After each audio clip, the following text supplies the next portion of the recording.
अमरीश पुरी यानी अशरफ अली, सनी देओल यानी तारा सिंह। फिल्म गदर प्रेम कथा में एक डायलॉग बोला जा रहा था, जब तारा सिंह की ईमानदारी परखने के लिए एक मस्जिद के सामने सैकड़ों की संख्या में लोग होते हैं, उनके सामने अशरफ अली कहता है कि तुम पाकिस्तान जिंदाबाद कहो और हिंदुस्तान मुर्दाबाद कहो। तारा सिंह को गुस्सा आ जाता है और तारा सिंह कहता है, अशरफ अली सियासी खेल बंद करो, तुम्हारा पाकिस्तान जिंदाबाद है, हमें कोई इतराज नहीं है, लेकिन मेरा हिंदुस्तान जिंदाबाद था, जिंदाबाद है और जिंदाबाद रहेगा। ऐसे बोलते हुए कई बार हिंदुस्तान जिंदाबाद, हिंदुस्तान जिंदाबाद, हिंदुस्तान जिंदाबाद के नारे लगाने लगते हैं। इस फिल्म में तारा सिंह अकेला जरूर था, सैकड़ों की संख्या में लोग थे जो कि पाकिस्तानी दिखाए गए थे, लेकिन ये फिल्म जिन जिन सिनेमा घरों में चल रही थी वहां पे हजारों की संख्या में लोग हिंदुस्तान जिंदाबाद के नारे लगा रहे थे। इस फिल्म को आए हुए 22 साल हो चुके हैं, लेकिन अभी भी लोग जब उस फिल्म को देखते हैं तो आनंद से झूम पड़ते हैं और हिंदुस्तान के नारे लगाने लगते हैं। साल 2023 में एक फिल्म आई गदर 2, सेम उसी से मिलती जुलती, और ये भी फिल्म तहलका मचा देती है, सभी सिनेमा घरों में चलती है और हिंदुस्तान के नारे लगाना शुरू कर देते हैं लोग। इस फिल्म ने कई पुरानी फिल्मों के रिकॉर्ड तोड़ दिए हैं कमाई के मामले में। इस फिल्म को कहां से ली गई है, कौन था तारा सिंह, क्यों गया था पाकिस्तान, इस कहानी में पूरा बताऊंगा A to Z, जिसके ऊपर गदर 1 गदर 2 बनाई गई थी। हालांकि इस कहानी में मैं गदर 1 की बात करूंगा। नमस्कार दोस्तों, मैं विजय शंकर पाल। हमारे वीडियो को लाइक करना, चैनल को सब्सक्राइब करना।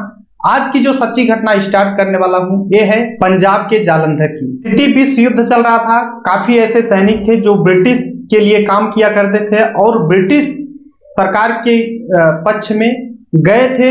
हिंदुस्तान से काफी ऐसे नौजवान सैनिक थे जो कि ब्रिटिश पक्ष में द्वितीय विश्व युद्ध लड़ने गए थे, जहां पे 6 से 7 करोड़ की संख्या में लोग मारे गए थे उस द्वितीय विश्व युद्ध में। साल 1935 में द्वितीय विश्व युद्ध समाप्त हो जाता है और सभी सैनिक जो बचे हुए थे, युद्ध में मारे नहीं गए थे, जो बचे हुए थे वो अपने अपने घर वापस आ रहे थे, और उसी में थे एक सरदार बूटा सिंह जो कि पंजाब के जालंधर के रहने वाले थे।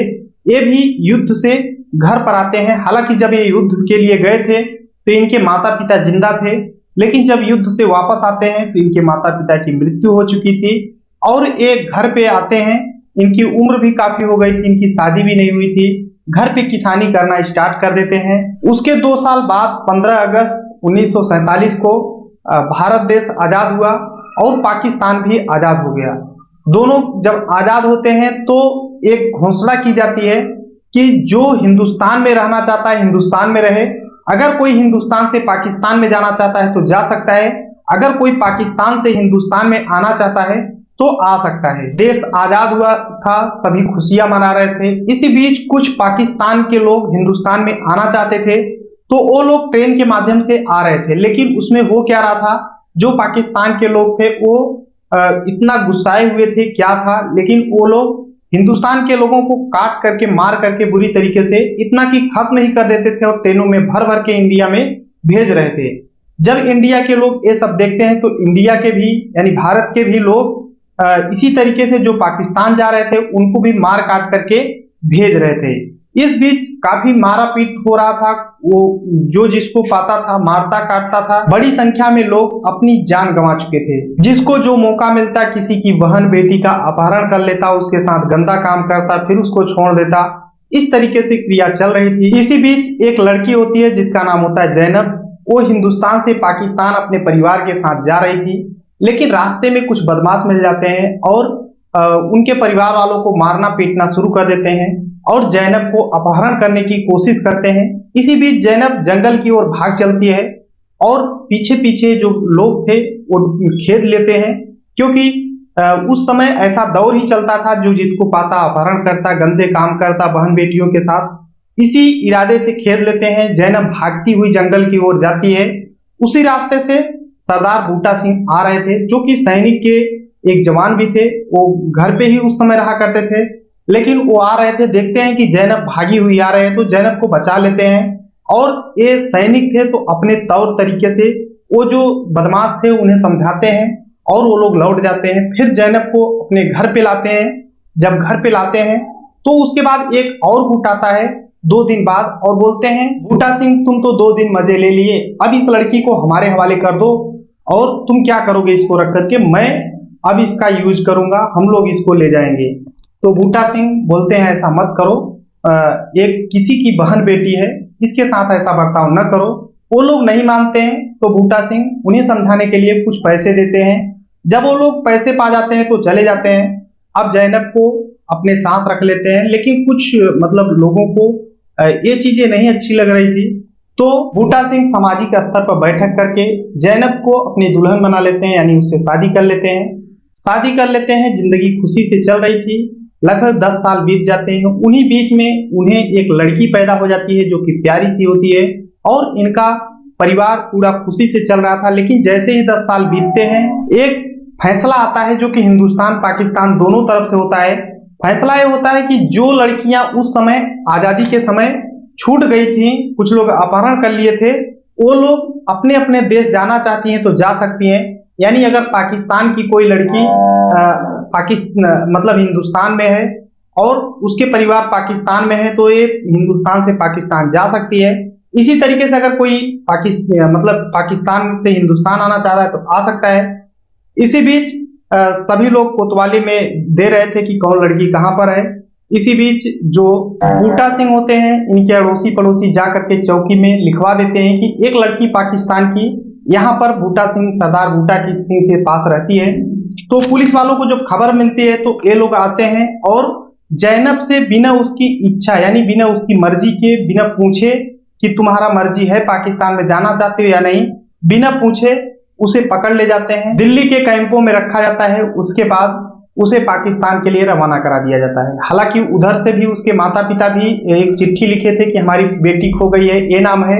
इधर जब ये भी अपने माता पिता का नाम बताती है तो दोनों मैच करके वहां पे भेज दिया जाता है। और जैनब के माता पिता मरे नहीं थे, जिंदा थे, वो पाकिस्तान में थे। वो लोग आते हैं और जैनब को लेकर चले जाते हैं। इधर सरदार बूटा सिंह परेशान हो जाते हैं और दफ्तरों के चक्कर लगाने शुरू कर देते हैं कि मेरी पत्नी है, मेरी पत्नी को पाकिस्तान जबरन भेज दिया गया है, उसे प्लीज वापस लाया जाए या तो हमें पाकिस्तान जाने दिया जाए। उसे वीजा मिल नहीं रहा था। उस समय वीजा उसी को मिल रहा था जो इस्लाम में हो, यानी जो मुस्लिम होगा वही पाकिस्तान जा सकता है, हिंदू नहीं जा सकता है।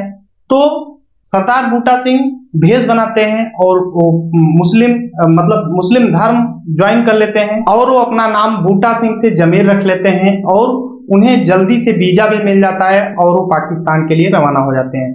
जैसे ही पाकिस्तान जाते हैं उसके बाद जैनब के घर जाते हैं। जब जाते हैं जैनब के घर तो पता चलता है कि जैनब की शादी लग चुकी है, वहां पर उसकी शादी होने वाली है। जब बूटा सिंह जाता है तो जैनब के जो माता पिता होते हैं बूटा सिंह को काफी मारते हैं और उसे भगा देते हैं और पुलिस को इन्फॉर्म कर देते हैं। पुलिस जब आती है तो जैनब के घर वालों का ही सपोर्ट करती है और बूटा सिंह को गिरफ्तार कर लेती है। बूटा सिंह पाकिस्तान में अदालत में पेश होते हैं। अदालत बोलती है कि अगर वो जो जैनब है वो बोल देती है कि ये जो लड़की पैदा हुई है और ये बूटा सिंह मेरे पति हैं, तो मैं जैनब और तुम्हें दोनों को साथ इंडिया भेज दूंगा, जहां रहना चाहते हैं वहां भेज दूंगा।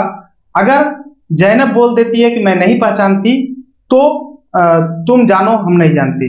जब अदालत इस तरीके से बोलती है तो ये होता है कि ठीक है। इसी बीच में जब अदालत में पेश करने के लिए कहा जाता है जैनब को और जैनब के परिवार वाले बूटा सिंह को, तो जैनब के परिवार वाले जैनब की शादी कर देते हैं। कोर्ट में गए जाने से पहले ही उसकी शादी कर दी जाती है। जैनब की शादी हो जाती है। जब कोर्ट में जाती है, उसके पिता जो होते हैं जैनब को इतनी प्रताड़ित कर देते हैं कि तुम अगर बूटा सिंह और अपनी बेटी को पहचान लोगे तो न जाने कितनी लाशें बिछ जाएंगी। जब इस तरीके से धमकी देते हैं तो जैनब कोर्ट में बूटा सिंह और अपनी बेटी को पहचानने से इनकार कर देती है। और जब इनकार कर देती है तो बूटा सिंह जब अदालत से बाहर आते हैं तो उन्हें टेंशन हो जाता है और उसी टेंशन में उनकी मृत्यु हो जाती है, वहीं पाकिस्तान में ही। और बूटा सिंह मरने से पहले एक चिट्ठी छोड़ जाते हैं कि मैं जब मर जाऊंगा तो मुझे जैनब के गांव में ही दफन करना, ताकि मैं उसको देख सकूं मरने के बाद भी। और इस तरीके से जब मोहब्बत दर्शाई जाती है, जब लोगों को पता चलता है तो लोगों को वाकई में लगता है कि कोई था। हालांकि पुलिस वाले उसकी लाश को लाहौर में दफनाते हैं ताकि लोग वहां पर जाएं और देखें। सन 1999 में पंजाब में एक फिल्म बनी थी शहीद ए बूटा सिंह और ये फिल्म काफी नाम कमाई थी। इसके जो डायरेक्टर, निर्देशक और निर्माता थे ये दावा करते थे कि ये जो फिल्म थी ये शहीद ए बूटा सिंह के जीवनी पर सेम टू सेम निर्धारित थी। शहीद ए बूटा सिंह जो फिल्म थी इसने नेशनल अवार्ड वगैरह भी जीते थे। इसी के आधार पर 2001 में एक फिल्म आई थी गदर प्रेम कथा, उसी से मिलती जुलती ये कहानी थी। उसमें जो बूटा सिंह होता है उसको तारा सिंह दिखाया गया था और ये जो जैनब होती है उसे सकीना बताया गया है। ये जो गदर प्रेम कथा आई थी उसमें बूटा सिंह को बेटी हुई थी, लेकिन गदर प्रेम कथा में बेटा हुआ था, बेटा दिखाया जाता है जिसका नाम चीते होता है। 2001 में गदर प्रेम कथा जब सिनेमा घरों में चलती है तो हिंदुस्तान जिंदाबाद के नारे लगने लगते हैं और आज 22 साल बाद फिर से जब गदर 2 लॉन्च होती है तो फिर से वही हाल हो जाता है। सभी जो सिनेमा हॉल सूने पड़े हुए थे वो फिर से फुल हो जाते हैं और हिंदुस्तान जिंदाबाद के नारे लगने शुरू हो जाते हैं। कहते हैं जब गदर 2 लॉन्च होने वाली थी तो सनी देओल हंस भी रहे थे और रो भी रहे थे। उन्हें ऐसा लग रहा था कि अगर गदर 2 नहीं चली तो क्या होगा, इस तरीके से सोच सोच के परेशान हो रहे थे। लेकिन गदर 2 जब लॉन्च होती है तो पूरा तहलका ही मचा देती है, सभी पुरानी फिल्मों का रिकॉर्ड तोड़ देती है कमाई के मामले में। 66 साल के सनी देओल जिस खूबसूरती के साथ गदर 2 में अपना किरदार निभाया है वह वाकई में काबिले तारीफ है। इस पूरी कहानी को सुनाने का उद्देश्य किसी को परेशान करना है, किसी को दुख पहुंचाना नहीं है, बल्कि आप सभी को जागरूक करना है। आई होप की वीडियो पसंद आया होगा, एक लाइक करना, चैनल को सब्सक्राइब करना। मिलते हैं नेक्स्ट वीडियो में, तब तक के लिए जय हिंद, वंदे मातरम।